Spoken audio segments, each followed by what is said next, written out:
नमस्कार। चंद्रकांत भाई भट्ट अमेरिका से।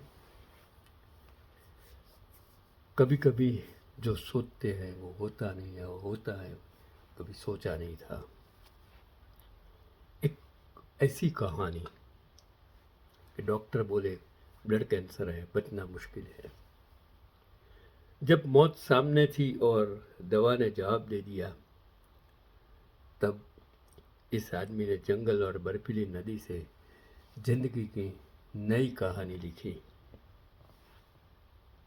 कैंसर, लोग नाम सुनते ही डर जाते हैं और उसको पता है कि मुझे मरना ही है।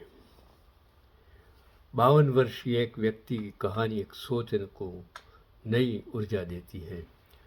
उन्हें ल्यूकेमिया, ब्लड कैंसर और लिम्फोमा, लसिका ग्रंथि का कैंसर हुआ था और डॉक्टर ने तुरंत केमोथेरेपी और रेडिएशन की सलाह दी। लेकिन उन्होंने कन्वेंशनल ट्रीटमेंट को ठुकरा कर नेचुरल कैंसर हीलिंग का मार्ग अपनाया।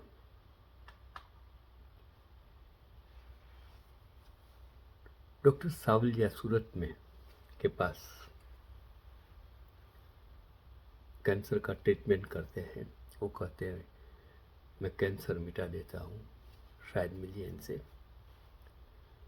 इस व्यक्ति ने खुद को एक प्राकृतिक ट्रायल में झोंक दिया। उन्होंने 4 डिग्री सेंटीग्रेड के बर्फीले पानी में 187 मील तैरने का संकल्प दिया।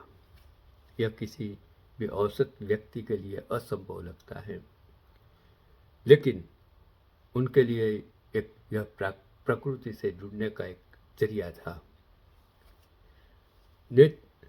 नेचुरल कैंसर हीलिंग के तरह ठंडे पानी में तैरना न सिर्फ शरीर को झटका देता है बल्कि इम्यून सिस्टम को भी जागृत करता है। 187 मील करीब 300 किलोमीटर तैराकी 4 डिग्री सेंटीग्रेड के बर्फीले पानी में कि हर हफ्ते एक रात जंगल में बिताई, कैंसर से लड़ने की बजाय जीवन से प्यार करने का नजरिया अपनाया।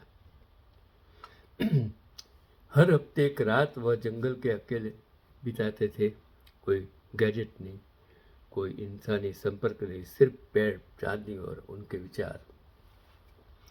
यह प्रकृति से गहन संपर्क नेचुरल कैंसर हीलिंग का एक अनिवार्य हिस्सा है, जहाँ शरीर को नकारात्मकता से मुक्ति मिलती है। पहले ही तैराकी के बाद जब ब्लड टेस्ट हुआ तो ल्यूकेमिया गायब हो चुका था। उनके कैंसर विशेषज्ञ डॉक्टर ने यहाँ तक कहा, अगर मैंने खुद उनका टेस्ट नहीं किया होता तो यकीन नहीं करता कि उन्हें कभी कैंसर था। इस तरह के प्राकृतिक तरीकों के आज विज्ञान भी समर्थन देता है। जापान में हुए एक शोध में पाया गया कि जंगल में 72 घंटे बिताने पर natural killer cells NK cells की संख्या 50 से 200 गुना तक बढ़ जाती है। ये वही कोशिकाएं हैं जो कैंसर से लड़ती हैं। और नेचुरल कैंसर हीलिंग में प्रयोग होने वाले शारीरिक और मानसिक व्यायाम जैसे तैराकी और मेडिटेशन इम्यून सिस्टम को पुनर्जीवित करने में सहायक है। कोल्ड वाटर में डुबकी लगाने से एंटी इन्फ्लेक्टरी हार्मोन सक्रिय होते हैं, जिससे शरीर खुद को मरम्मत करता है।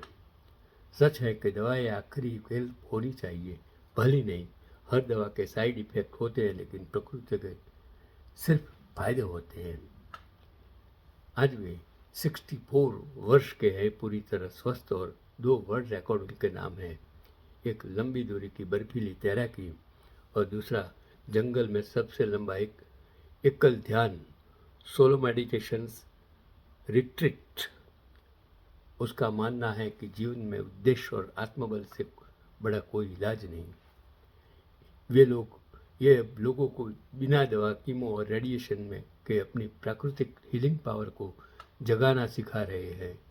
ये सच्ची कहानी किसी भारतीय की मदद कर सकती है, ऐसा मेरा मानना है।